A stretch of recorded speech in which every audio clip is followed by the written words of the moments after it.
Hello everyone, this is Teacher Belle and welcome to our storytelling channel.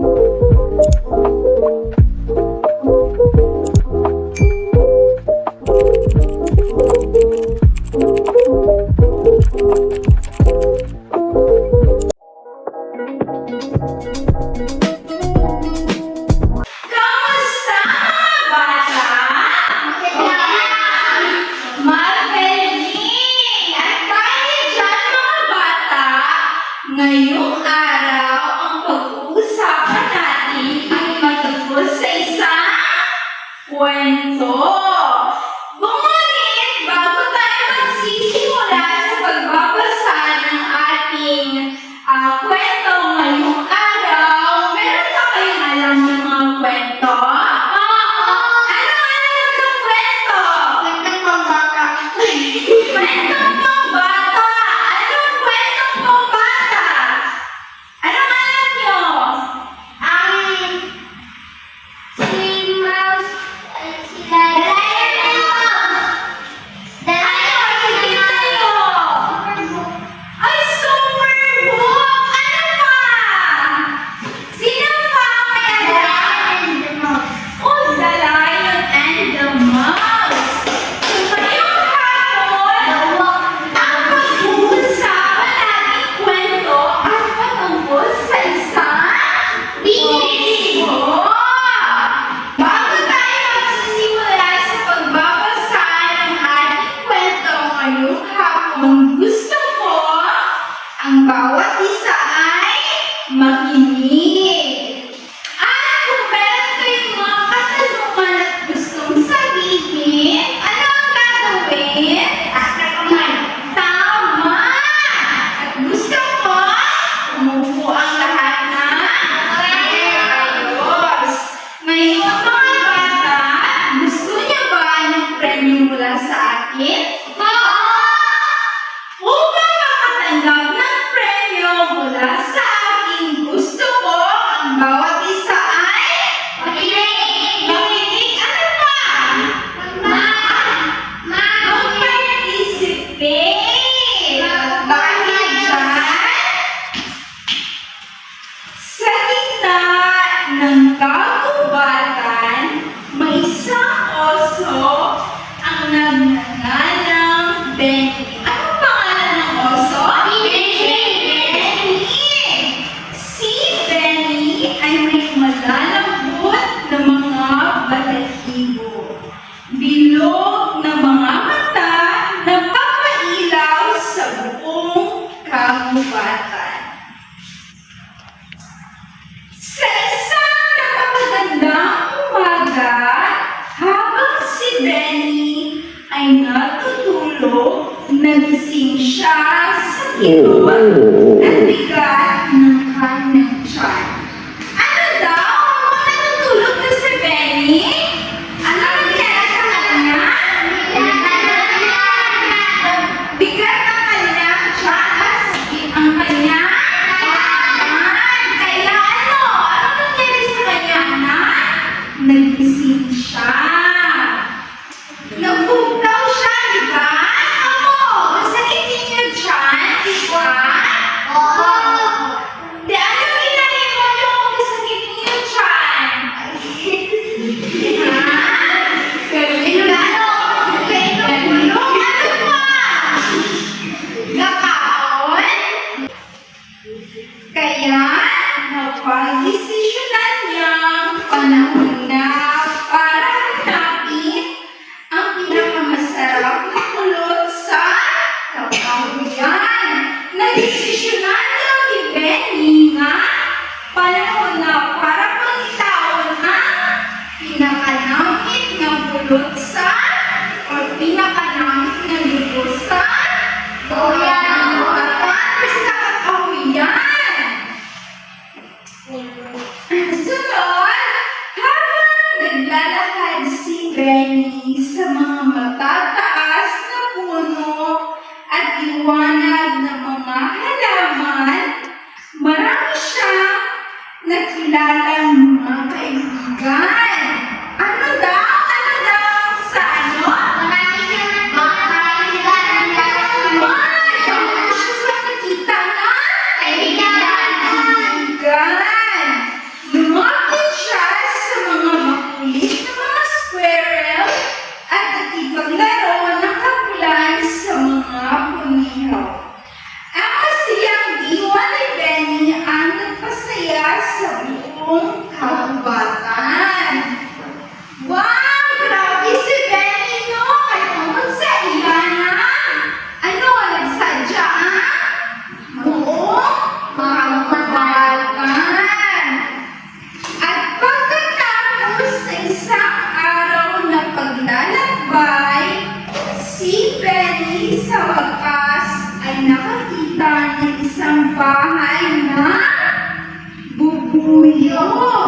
na puno ng maraming kulot sa ibabaw ng isang punong kahoy. Ano lang nakita ni Benny? Tama! Ano na kulot sa ating naliwas? Tubos! Tama! Nakakita na ang isang kulot? Tubos? Nakakaon na ang isang tubos? Ano ang lasa sa tubos? Tamis! No? Tamis! Ang amoy na matamis na pulot ay tumunog sa hangin. Walang pagdadalawang isip, si Benny ay umakyat sa puno. Ang kanyang mga kuko ay kumakapit na mabuti habang inaalok niya palabas ng bahay ng bubuyog ang mga pulot. Kayo! Akatin ako mula nagsaka sa kahoy? Nakakakita mo payo magsaka sa kahoy? Wala. Nakakakita mo payo. Tulog. Same lang kay Benny. Gakapot ki siya mayo pa na. Hindi siya matulog. At habang si Benny ay kumakain ng matamis na kulot, bigla siyang may narinig ng mga maliliit na boses mula sa bahay na bubuyog. Ano daw? Habang nagkaon si Benny, ano daw? Tama! May nabatian siya ng mga gumay ng mga boses.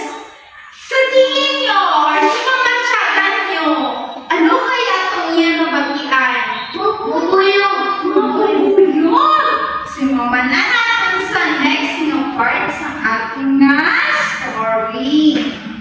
Ito ang mga bubuyog. Sabay na humiling kay Benny sa paghintay. Ipiniliwanag nila na ang pulot ay ang kanilang trabaho at kailangan nila ito upang mabuhay sa tag-araw. Ano ba ang kailangan nila ang pulot? Tama! Kailangan nila ang pulot para mabuhay sa tag-araw. Tumigil si Benny, naguntat siya. Binanggit na mas pinapahalaga niya ang sarili niyang kagustuhan, hindi niya iniisip ang iba, kaya napag-desisyonan niya. Sa tingin niyo, ano ang mumo ni Benny? Kaya naman, sige Tindog. Tindog, naman. Tama! Sino pa may ibang sagot? Sino pa? Sige, ikaw. Sa pamatsyakan mo, anong imuo ni Benny?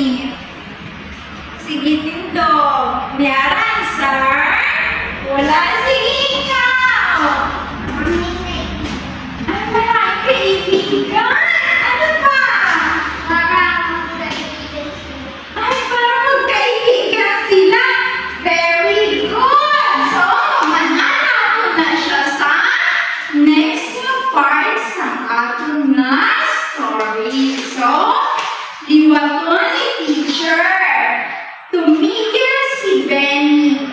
Binanggit na mas pinapahalaga niya ang sarili niyang kagustuhan. Hindi niya iniisip ang iba, kaya napag-desisyonan niya maghintay at nag-alok ng tulong sa pangolekta ng mga pulot. Anong tingin mo ni Benny? Tama! Nagulit siya sa mga bubuyog. Nagdesisyonan niya nga buligan ang mga bubuyog sa pag-kolekta sa mga pulot. Kasama si Benny at ng mga bubuyog, nagtrabaho ng walang pagod. Nangolekta ng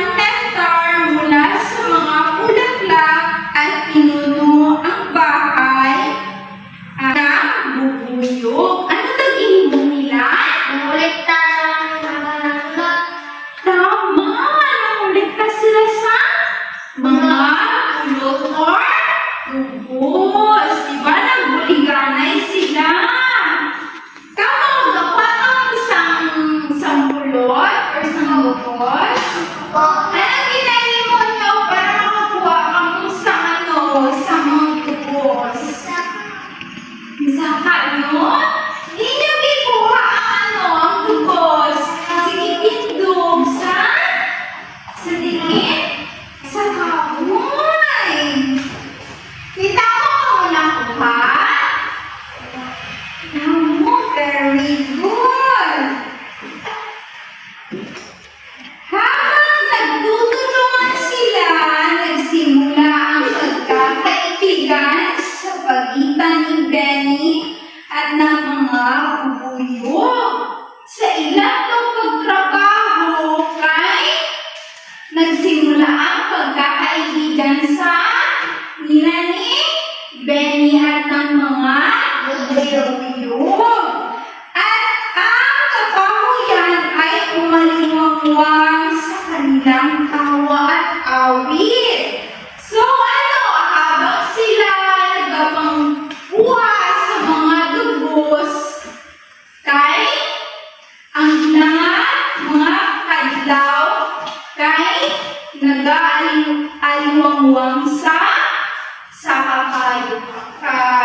kakahuyan. Sa huli, nagbigay ang mga bubuyo ng isang maliit na banga ng pulot kay Benny bilang tanda na kanilang pasasalamat. So kamo, pamakunta ka mo, gabuli pa kamo sa ibang nga tao? Sa ibang kapwa? Ano ang mga bagay na di mo more nagkibulig mo sa ibang kapwa? Sige, ikaw. Tulungan ang magiging ko, babe. Very good! Sige, ikaw. Ano?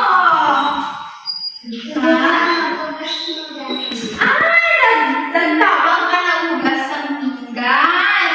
So, ano ang inyong mga nakuha na reward? May nakuha pa ka mga reward? Wala. Sa pagbuling nyo. Ano yung nakuha? Ay, wala! May isang premyo. Sino pa? Happy lang ka? Very good! Since, ano yung pangalan? Si Ronelo, nagbulig siya, pero niya, wala siya sa may nadawag na premyo, pero nalipay na siya.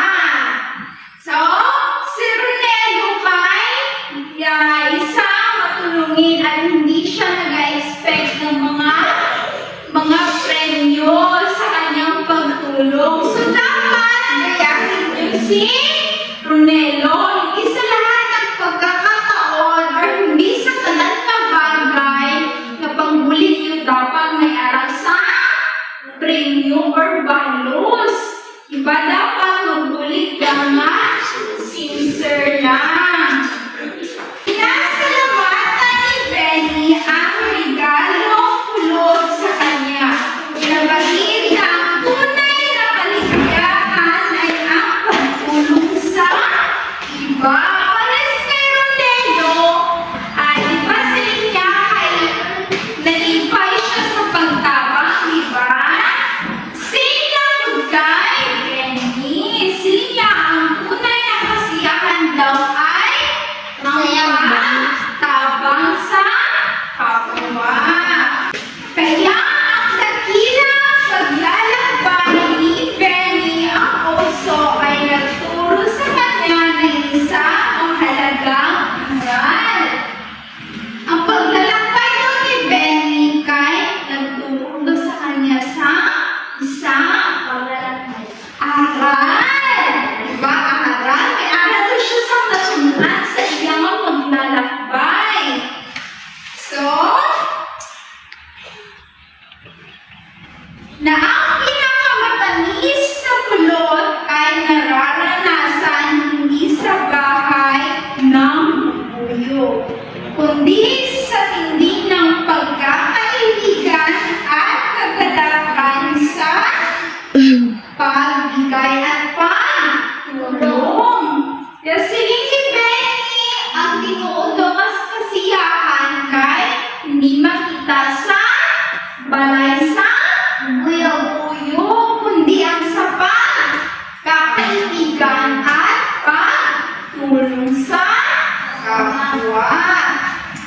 Mga bata, meron ba kayong natutunan sa ating leksyon ngayong araw, sa ating kwentong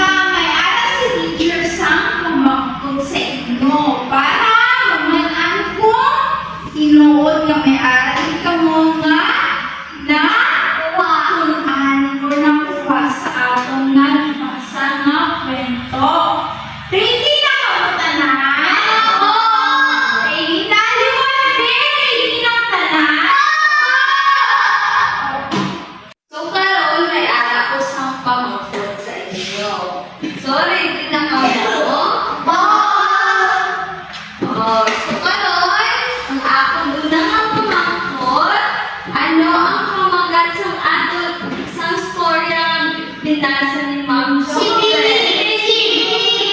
So, taas ng kamay. Ikaw, ano yung pamagat? Hindi.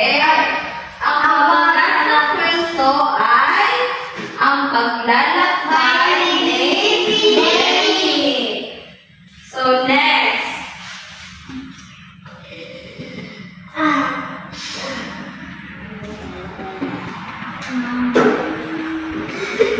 Ano ang pangalan ng oso sa kwento? Okay, ikaw. Si Ben. Very good. So, next. Ano ang katangiang pisikal ng oso? So, i-describe niyo si oso. Ano yung nakikita niyo? May malambot na, may malim, may malambot Taas na kamay. balibo. O, ikaw. May malambot na balibo. Very good. Sino pa? Ano pa yung nakikita niyo kay oso? Malaki ang tinga. Yes, very good. Ano pa? Malaki ang tiyan. Malaki ang tiyan. Yes, si oso ay may malaking tiyan. Ano pa? Ano nakikita niyo? Malaki tinga. Yes, very good. Si oso Ay, bilog ang or si Benny ay bilog ang may malambot na balahibo at ang kanyang mata ay bilog. So ano sa paglalakbay ni oso sa kagubatan, ano ang hinanap ni oso? kaibigan. Ay, ulong. Sino ang ikaw? Eric? Ano? Ano yung hinanap ni oso? Ano? Okay. Ulong. Kulot? Yes. Kung sa aton, ano ba ni ang kulot? Yes, very good. Ang kulot kay dugos. So, nakakaon na kamo sa dugos? Ano ang nangyari sa kanya nung napunta siya sa kagubatan? So, ano yung nangyari? Sige, ikaw. Kita ng kaibigan. Kaibigan, ano pa? Nakita ng ulong. Very good. So, ano, nung nakakita sila ng kaibigan, ay nakikita siya ng kaibigan, ano yung ginawa nila? Nagpakulan. Yes, naglaro sila. At, ang next na tanong ay, ano ang naramdaman niya nung humingi ng tulong yung mga bubuyog? So, ano ang ilanganapin ay ang napil ni oso nung nangayo sa huli ang mga bubuyog? Sige, ikaw. Masaya. Masaya. Ikaw, ano pa? Kulitas. Makulit. Kulit lang ang anak. Yes, yun. Diba ni oso ay, di ba na-realize niya na ang tuod daw ng kalipay, hindi lang daw makitaan sa balay sa ulog, kundi sa pagmuling sa banya tao. Ayo. Very good. Kapag mo si oso, huligan niyo ba ang mga bubuyog kung gagawin sa huli? Yes, very good. Naahuligan niyo.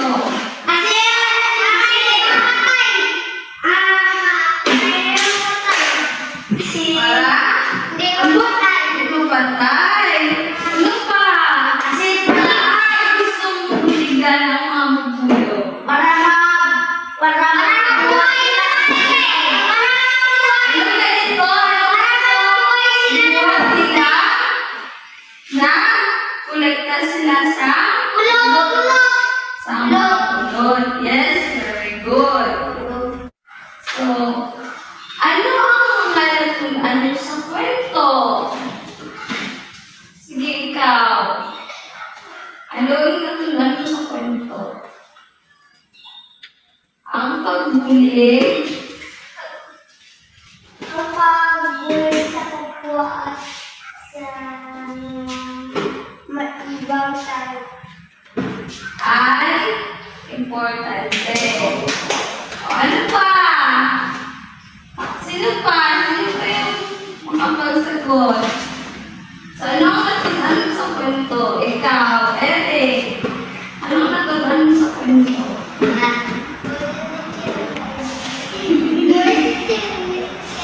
Ay, ano ang gusto natutunan?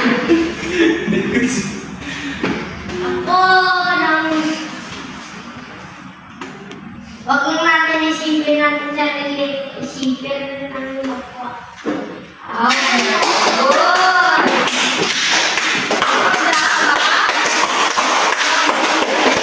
Atoy na kapwa kay ang muna ang pinaka-importante kang maayo. Paalam mga bata. Bye!